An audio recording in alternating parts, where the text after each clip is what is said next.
ఉదాహరణ చెప్తాను. ಒಳ್ಳೆ ಉದಾಹರಣೆ ಹೇಳ್ತೀನಿ ಕೇಳ್ರಿ. నేను ఒక దేవుని సేవకుడిని ఎరుగుదును. ನನಗೊಬ್ಬ ದೇವ ಸೇವಕರು ಗೊತ್ತು. ఆయన ఆ ఇంట్లో ఒకడే కుమారుడు.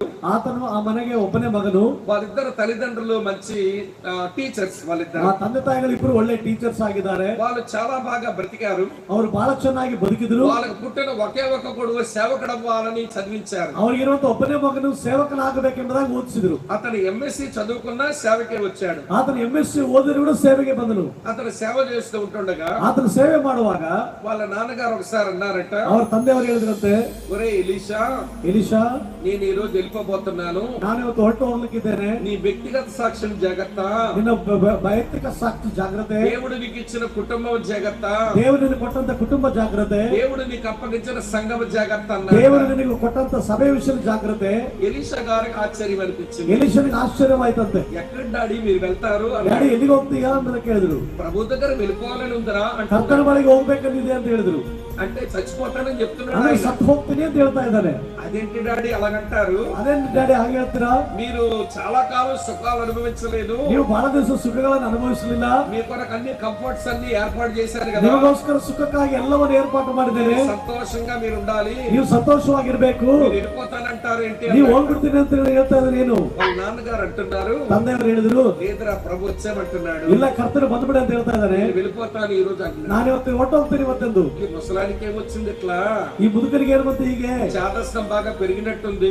ಇವ್ರಿಗೆ ಬಾಲ ಹುಚ್ಚು ಜಾಸ್ತಿ ಆದಾಗಿದೆ. ఏదో చెప్పి చచ్చిపోతున్నట్టు ಏನೋ చెప్తున్నాడు. ಹೇಳಿ ಸತ್ತು ಹೋಗ್ಬೇಕು ಅನ್ಕೊಂಡಿದ್ದಾನೆ. అనుకున్నాను ఎక్కడో సేవకు వెళ్ళిపోయాడు. ಆದ್ರೆ ಎಲ್ಲ ಸೇವೆಗೆ ಹೋಗ್ಬಿಟ್ಟಂತೆ. 11 గంటలు అయింది. 11 ಗಂಟೆ ಆಯ್ತು. ఆయన సేవలో ఉన్నారు.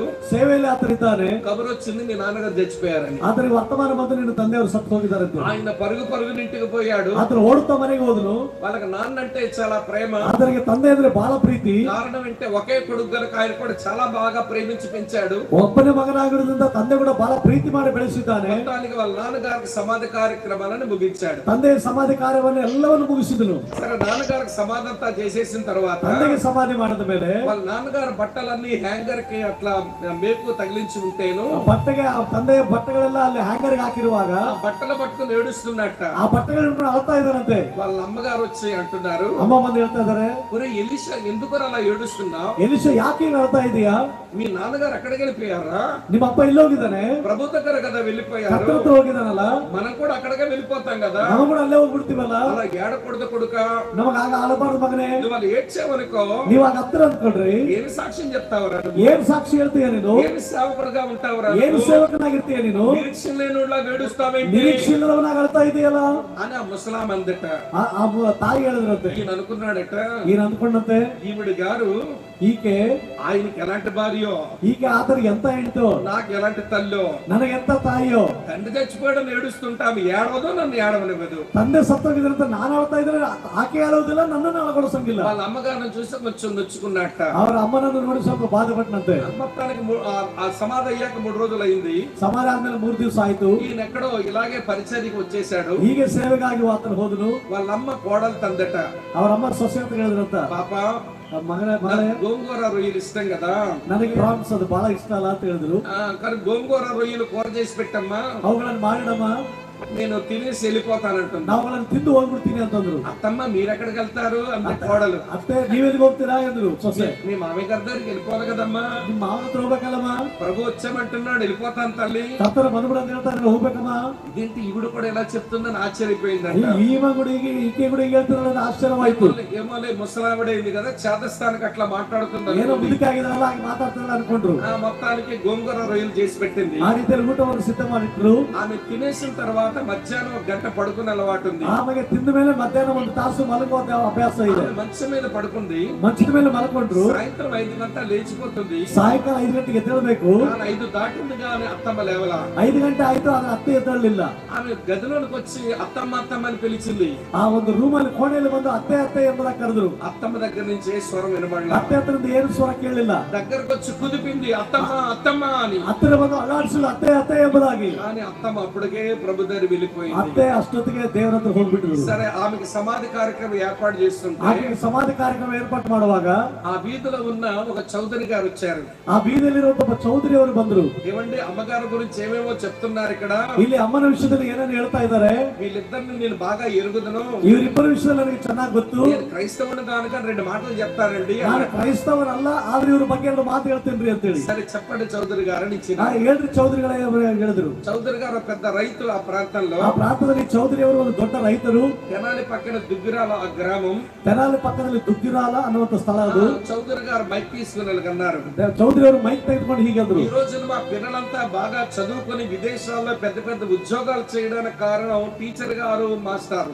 ಈ ದಿವಸ ನಮ್ಮ ಮಕ್ಕಳು ಒಳ್ಳೆ ವಿದ್ಯಾಭ್ಯಾಸವನ್ನು ಮಾಡಿ ವಿದೇಶಗಳಲ್ಲಿ ಒಳ್ಳೆ ಉದ್ಯೋಗಗಳಿರುವುದಕ್ಕೆ ಕಾರಣ ಈ ಟೀಚರ್ ಮತ್ತು ಈ ಸಾರ್ ಅವರು. వీళ్ళు మా ఊరికి వచ్చాక మా పిల్లలు చాలా మంది మంచి చదువులు ಇವರು చదువుకున్నారు. ನಮ್ಮ ಊರಿಗೆ ಬಂದ ಮೇಲೆ ನಮ್ಮ ಮಕ್ಕಳು ಒಳ್ಳೆ ವಿದ್ಯಾಭ್ಯಾಸವನ್ನು ಮಾಡಿದ್ದಾರೆ. నిన్న కాక మొన్న మేషారు చనిపోయారు. ನಿನ್ನೆಲ್ಲದ ಮೊನ್ನೆ ಮೇಷ್ಟು ತೀರ್ಕೊಂಡ್ರು. ఈ రోజు అమ్మగారు చనిపోవడం విచారం. ಇವತ್ತು ಅಮ್ಮನವರು ತೀರ್ಕೊಂಡದ್ದು ಬಹಳ ವಿಚಾರಕರ. ఒక విషయం చెప్తాను వినండి అన్నట్టు. ಆತ ಹೇಳಿದಂತ ಒಂದು ವಿಷಯ ಹೇಳ್ತೀನಿ ಕೇಳ್ರಿ. వీళ్ళిద్దరూ ఎక్కడికి వెళ్ళినా కలిసే వెళ్తూ ఉంటారు. ಇವರಿಬ್ಬರು ಯಾವಾಗ ಎಲ್ಲಿ ಹೋದ್ರು ಜೊತೆಯಾಗಿ ಹೋಗ್ತಾರೆ. డ్యూటీ కలిసి వెళ్తారు, ಡ್ಯೂಟಿಗೆ ಜೊತೆಗೆ ಹೋಗ್ತಾರೆ, ట్రెజరీ కలిసి వెళ్తారు, ಟ್ರೆಜರಿಗೆ ಜೊತೆಗೆ ಹೋಗ್ತಾರೆ, బ్యాంక్ కలిసి వెళ్తారు, ಬ್ಯಾಂಕಿಗೆ ಜೊತೆಗೆ ಹೋಗ್ತಾರೆ, మార్కెట్ కలిసి వెళ్తారు, ಮಾರ್ಕೆಟಿಗೆ ಜೊತೆಗೆ ಹೋಗ್ತಾರೆ, చివరికి మనవడు మనవరాలు స్కూల్ కి పంపడానికి కలిసే వస్తారు, ಮೊಮ್ಮಗನನ್ನು ಕಳಿಸುವುದಕ್ಕೂ ಜೊತೆಯಾಗಿ ಹೋಗ್ತಾರೆ, మళ్ళీ పిల్లలు తీసుకెళ్ళడానికి ఇద్దరు కలిసే వస్తారు. ಮಕ್ಕಳನ್ನು ಕರ್ಕೊಂಡು ಹೋಗುವುದಕ್ಕೂ ಜೊತೆಯಾಗಿ ಬರ್ತಾರೆ. చూడముచ్చటైన జంట ಇದು ನೋಡುವುದಕ್ಕೆ ಬಹಳ ಒಳ್ಳೆ ರೀತಿಯಲ್ಲಿರುವಂತಹ ಒಂದು ಜೋಡಿ ಇದು. నేను ఒకసారి మేషారు అన్నాను, ನಾನು ಒಂದ್ಸಲ ಮೇಷ್ಟ್ರ ಹತ್ರ ಅಂದೆ, మేషారు మిమ్మల్ని చూస్తే చాలా ముచ్చటగా ఉంటదండి, ಮಾಸ್ಟ್ರೆ ನಿಮ್ಮನ್ನು ನೋಡಿದ್ರೆ ಬಹಳ ಸಂತೋಷ ಆಗ್ತದ್ರಿ,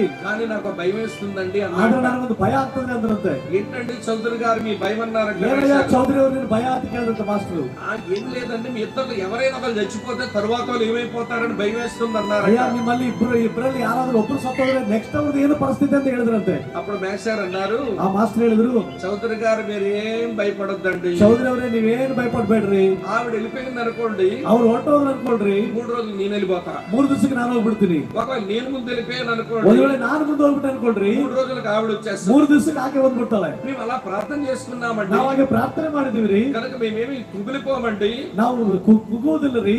ఆ మేషారు అలా చెప్పేసరికి ಮಾಸ್ಟರ್ ಆಗಿ ಹೇಳಿದಾಗ వీళ్ళు చావు మీద ఇంత దెబ్బర మెట్లు వచ్చింది వీళ్ళకు అనిపించింది ಅವ್ರಿಗೆ నాకు. ಅನಿಸ್ತದೆ ಈ ಮರಣದ ಮೇಲೆ ಇಷ್ಟು ರೀತಿಯಲ್ಲಿ ಏಕ ಬಂತು ಇವ್ರಿಗೆ ಎಂಬುದಾಗಿ. యేసులో ఉండే వారికి మరణాన్ని గురించి ఇంత నిబ్బరం ఉంటదా అని అనిపించింది. ಆದ್ರೆ ಅನಿಸ್ತು ಯೇಸುವಿನಲ್ಲಿರುವವರಿಗೆ ಮರಣದ ಬಗ್ಗೆ ಇಷ್ಟು ಅಂಜಿಕೆ ಇರುವುದಿಲ್ಲವಾ ಅನಿಸ್ತು. ఈ రోజు మేషారు చనిపోయిన 3 రోజులకు అమ్మగారు చచ్చిపోయారు. ಮಾಸ್ಟರ್ ಸತ್ತೋಗಿ 3 ದಿವಸಕ್ಕೆ ಅಮ್ಮನವರು ತೀರ್ಕೊಂಡ್ರು. దేవుని పిల్లలకు మరణాన్ని గురించి ఎంత భరోసా ఉందో వీళ్ళకు ದೇವರ ಮಕ್ಕಳಿಗೆ ಮರಣದ ಬಗ್ಗೆ ಎಷ್ಟು ಭರವಸೆ ಇದೆ అని ఆ డెడ్ బాడీ దగ్గర దేవుని గణపరుస్తున్నారు చౌదరి గారు. ಆ ಡೆಡ್ ಬಾಡಿ ಹತ್ರ ದೇವರನ್ನು ಘನಪಡಿಸ್ತಾ ಇದ್ದಾರೆ ಚೌಧರಿ. ఇప్పుడు చెప్పండి పౌలు అన్న మాట ఎంత నిజమో. ಈಗ ಹೇಳ್ರಿ ಪೌಲನಂತ ಮಾತು ಎಷ್ಟು ನಿಜ. వాళ్ళిద్దరు బ్రతుకున్నప్పుడు దేవుని గణపరిచారు, ಅವರಿಬ್ಬರು ಬದುಕಿದಾಗ ದೇವರನ್ನು ಘನಪಡಿಸಿದ್ರು. ఇప్పుడు చచ్చిపోయి డెడ్ బాడీలుగా ఉండి కూడా దేవుని ಈಗ గణపరుస్తున్నారు. ಸತ್ತು ಹೋಗಿ ಡೆಡ್ ಬಾಡಿ ಆಗಿದ್ದು ಕೂಡ ದೇವರನ್ನು ಘನಪಡಿಸ್ತಾ ಇದ್ದಾರೆ. దేవుని స్తోత్రం చెప్పండి. ಗಡಿಯಾಗಿ ದೇವಸ್ತೋತ್ರರಿ. నా బ్రతుకు మూలంగా సరే, ನಾನು ಬದುಕಿದ್ರು ಸರಿ, నా సాగు మూలంగా ನಾನು సరే, ಸತ್ತರು ಸರಿ, నా యేసు ನನ್ನ కనపరచబడాలి. ಯೇಸುವಿಗೆ ಮಹಿಮೆ ಆಗಬೇಕು. అలాంటి ఆశతో బతికిన వారు, ಅಂತ ಆಶೆಯಿಂದ ಬದುಕಿದವರು మంచి ఆశలతో బ్రతుకుతున్నవారు ಒಳ್ಳೆ ಆಶೆಯಿಂದ ಬದುಕುವಂತವರು.